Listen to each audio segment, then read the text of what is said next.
मुख्यमंत्री नीतीश कुमार जी को मैं धन्यवाद देता हूँ। जब भी खास करके पिछड़े, शोषित और वंचित ऐसे समाज की बेटी का शहादत दिवस मनाने का अवसर प्राप्त होता है तो उस समय में माननीय मुख्यमंत्री नीतीश कुमार जी का सहयोग होता है। लेकिन लेट ही सही 17-18 साल के बाद उन्होंने किए, इसके लिए मैं धन्यवाद देता हूँ। और ये खास करके वीआईपी पार्टी और निषाद समाज का ताकत का एहसास दिलाता है कि निषाद समाज जाग चुका है। निषाद समाज अभी किसी का गुलाम नहीं होगा। जिनको देश में प्रधानमंत्री बनना है तो वही ऊँट होंगे ना, जो जिनको बाहर तो हम हैं, हमारे नीचे आना ही पड़ेगा। अगर निषाद का वोट चाहिए तो हमारे पास आना पड़ेगा और हमारे हर शर्त को उनको मानना पड़ेगा। जिनको देश में प्रधानमंत्री बनना हो, चाहे वो एनडीए हो या यूपीए हो।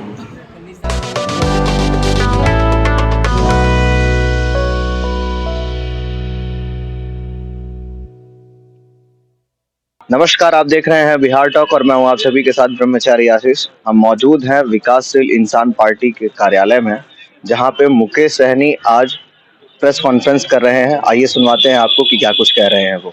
जाते हम लोग संगठन को मजबूत कर लेंगे और एक बड़ा रणनीति के तहत हम आने वाले समय में बिहार में कैसे काम करें, 2024 और 2025 में कैसे राजनीति करना है, किनके साथ करना है, क्या करना है, उस पर हम लोग उस समय में चर्चा करेंगे। उस समय में खास करके पूरे बिहार से कम 25,000 हमारे महिला हमारे माता बहन उपस्थित होंगे और एक ही कलर में, एक ही ड्रेस में, रेड कलर की साड़ी में क्रांति का परिचय देते हुए और पूरे पटना में लाल लाल दिखेंगे और उस समय में हम शहादत दिवस मनाएंगे।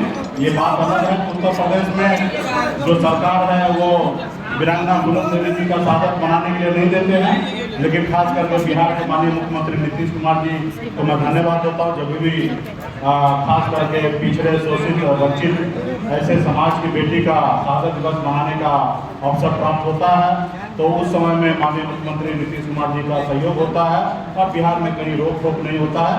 ये बात अलग है कि उत्तर प्रदेश में ये कार्य करने के लिए नहीं दिया जाता है, लेकिन हम लोग आने वाले समय में इतना संघर्ष करेंगे कि उत्तर प्रदेश में भी हम वीरांगना बुलंद देवी का शहादत दिवस मना सकते हैं। और अभी आज अमर शहीद जुब्बा सहनी शहादत दिवस हम लोगों ने मनाया है और कल माननीय मुख्यमंत्री नीतीश कुमार जी भी अमर शहीद जुब्बा सहनी जी का एक प्रतिमा का माल्यार्पण किए हैं और उनका निर्माण किए। इसके लिए भी विशेष तौर पे मैं धन्यवाद दूंगा कि लेट ही सही, क्योंकि ये काम तो माननीय मुख्यमंत्री जी को पहले करना चाहिए, लेकिन लेट ही सही 17-18 साल के बाद उन्होंने किए, इसके लिए मैं धन्यवाद देता हूँ। और ये खास करके वीआईपी पार्टी और निषाद समाज का ताकत का एहसास दिलाता है कि निषाद समाज जाग चुका है। निषाद समाज अभी किसी का गुलाम नहीं होगा और निषाद समाज का वोट यूं ही किसी के पाले में जाने वाला नहीं है। इनके लिए भी रखवाला आ चुका है, इनकी अपनी दल बन चुका है और इनके समाज अपने दल के साथ रहेंगे। तो लोग आने वाले समय में ऐसे बहुत सारे रणनीति भी बनाएंगे, हर पॉलिटिकल पार्टी के लोग, कि वीआईपी पार्टी का वोट किधर आएंगे, किनके साथ आएंगे। जब तक निषाद समाज को हक अधिकार नहीं देंगे तब तक ये इस बार आने वाले समय में निषाद समाज का वोट किसी के पास नहीं होगा। निषाद समाज का वोट जो है निषाद समाज का बेटा के साथ रहेगा। आपने हाल फिलहाल में आपने देखा सिमरी बख्तियारपुर में हो या कुरहनी में हो या बोचहा में हो, वीआईपी पार्टी मजबूती से चुनाव लड़ा और दुश्मन को वहाँ पे हारना पड़ा और हमने एक अच्छा वोट प्राप्त किया। भले हम चुनाव नहीं जीते लेकिन हम अपने दुश्मन को हराने में कामयाब रहे और एक हमारे पास 14-15% वोट हमें लाने में हमेशा सक्षम रहे। अभी 5 जगह चुनाव एजेंसी का हो रही है पूरे बिहार में। उस जगह पे भी हमने छपरा में भी हमने अपने कैंडिडेट को दिया है समेत बहादुर सिंह जी को और मजबूती से वहाँ पे हमारे पार्टी के लोग तैयारी करेंगे और हम लोग जीत सुनिश्चित करेंगे। इसके लिए आने वाले समय में इसके लिए कैंपिंग करेंगे और मजबूती से आने वाले समय में काम करेंगे। धन्यवाद। सैनी जी, जब से आपकी सुरक्षा बढ़ाई गई है, कहा जा रहा है भाजपा में जाएंगे, आप भाजपा में जाने की चर्चा देखिए ये चर्चा तो आप लोग करते हैं। सबसे पहले निषाद समाज, ये तो बात सही है कि ऊँट जो है पहाड़ के नीचे आ चुका है और हमें प्रधानमंत्री बनना नहीं है और हमारी लक्ष्य है कि निषाद को आरक्षण दिलाना। जब तक निषाद को आरक्षण नहीं देंगे तब तक कोई समझौता नहीं होगा। ये सुरक्षा जो है ये आगे के रिपोर्ट में मिला है। इस तो मैं ये ऐसा मानता हूँ, मैं ये नहीं मानता कि किसी का मेहरबानी हम पे हुआ है, लेकिन आप लोग एक माहौल बनाते जरूर हैं। लेकिन ऐसी बात नहीं है, ऐसी बात होता तो हम छपरा में चुनाव नहीं लड़ते। हम छपरा में आकर चुनाव लड़ रहे हैं ना, तो ऐसी बात नहीं है। ये बात सही है कि आज वीआईपी पार्टी को बिहार के हर एक पॉलिटिकल पार्टी या हर एक खेमा, चाहे एनडीए हो या यूपीए हो, वो सोच रहे हैं, चाह रहे हैं कि ये वीआईपी पार्टी हमारे पक्ष में आ जाए। तो निश्चित तौर पे हमारे एक पॉलिटिकल पार्टी भी है और हमारे कंधे पे एक जवाबदेही है कि निजाम समाज के संघर्ष के लिए ये पार्टी बना, उनके हक अधिकार के लिए हमें काम करने का मौका मिला। पूरे बिहार के लोगों ने हमें नेता माना है, तो उनके लिए हम काम करें। और इसके लिए जब तक आरक्षण नहीं हुआ तब तक इसमें बहुत ज़्यादा चर्चा करने की आवश्यकता नहीं है। और नहीं तो अगर आरक्षण नहीं होता तब फिर हम जाके आने वाला जो दिल्ली में शीतकाल सत्र जो होगा वहाँ तक हम समय का इंतजार देंगे। और वहाँ तक अगर नहीं होता तो फिर आने वाला समय में एक रणनीति बनाएंगे कि हमें बिहार में कैसे राजनीति करना, उत्तर प्रदेश में कैसे करना, झारखंड में कैसे करना।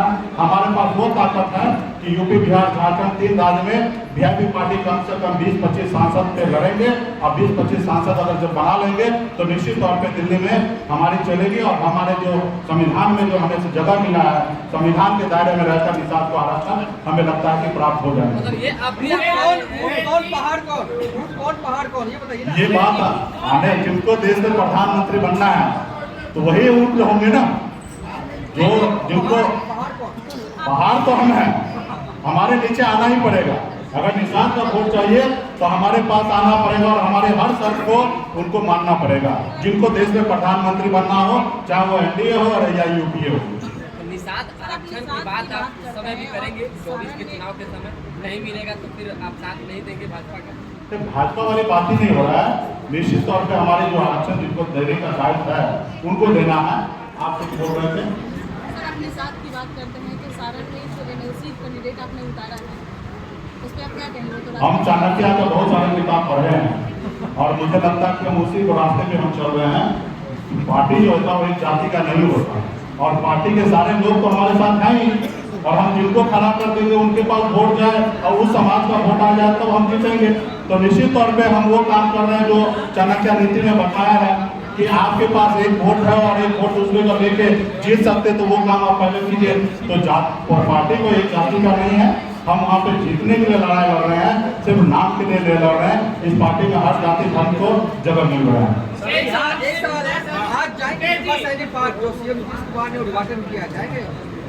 नहीं, निश्चित तौर पे पार्क में जाएंगे और समय के देखेंगे। आज समय मिल गया तो आज जाएंगे, कल समय मिल गया तो कल जाएंगे। ये जो पार्क है वो बिहार के जनता के लिए है, बिहारी के लिए है और उसमें हम भी हैं। और बिहार के जो मुख्यमंत्री नीतीश कुमार जी हैं वो मेरे भी मुख्यमंत्री नीतीश कुमार जी हैं और मैं उनको तो मंच से मैं धन्यवाद भी दिया हूँ कि उन्होंने एक अच्छा काम किए। थोड़ा देरी सही लेकिन वो अच्छा काम किए हैं कि जुब्बा साहनी जी का एक पार्क बात का घोषणा की है, प्रतिमा लगाया है, इसके लिए धन्यवाद। लालू परिवार के अलग-अलग ठिकानों पर यही दर्शाता है। देखिए, ये हमारे अपमान नहीं है, ये हमारे अमर शहीद जुब्बा साहनी का अपमान है कि हमें अभी पता चला कि प्रशासन के द्वारा या किसी व्यक्ति विशेष के द्वारा हटाया गया। तो हमें आज कमजोर समझ रहे हैं इसलिए आज हटा रहे हैं। आज बताइए कि आज शहादत दिवस हो और आज ही के दिन में अगर उनको अगर प्रशासन के द्वारा या कोई व्यक्ति के द्वारा हटाने का कोशिश किया जा रहा है तो मैं मानता हूँ कि वो कहीं ना कहीं हमको कमजोर समझ रहे हैं। ये मैं भी मानता हूँ कि अभी हम लोग कमजोर हैं और आने वाले समय में इसके लिए संघर्ष करेंगे और ऐसी शक्ति बनाएंगे, ऐसी ताकत बनाएंगे कि आने वाला समय में हमारे जो पोस्टर होंगे उनके सामने में सर झुकाना पड़ेगा। ऐसी ताकत हम बनाएंगे। तो सुना आपने किस तरीके से मुकेश सहनी ने निषाद समाज की आवाज बुलंद करते हुए कहा कि अब निषाद की पार्टी बन चुकी है, अब उन्हें किसी चीज की दिक्कत नहीं होगी, कोई उन्हें प्रताड़ित नहीं करेगा। उसी के साथ साथ जब जब उन्हें जरूरत पड़ेगी तो मुकेश सहनी उनके साथ खड़े हैं। इसी के साथ साथ उन्होंने नीतीश कुमार ने कल जो राजेंद्र नगर में जुब्बा सहनी जी की जो प्रतिमा का अनावरण किया था उसको लेकर के उन्होंने कहा कि नीतीश कुमार अब जाग चुके हैं, अब उनका भी ध्यान जो है वो निषाद समाज के ऊपर है। इसी के साथ देखते रहिए बिहार टॉक और बने रहिए हमारे साथ। धन्यवाद। ऐसे ही खबरों के लिए जुड़े रहिए बिहार टॉक से। यूट्यूब पर लाइक और सब्सक्राइब करें, बेल आइकन जरूर दबाएं। फेसबुक, ट्विटर और इंस्टा पर फॉलो करें। धन्यवाद।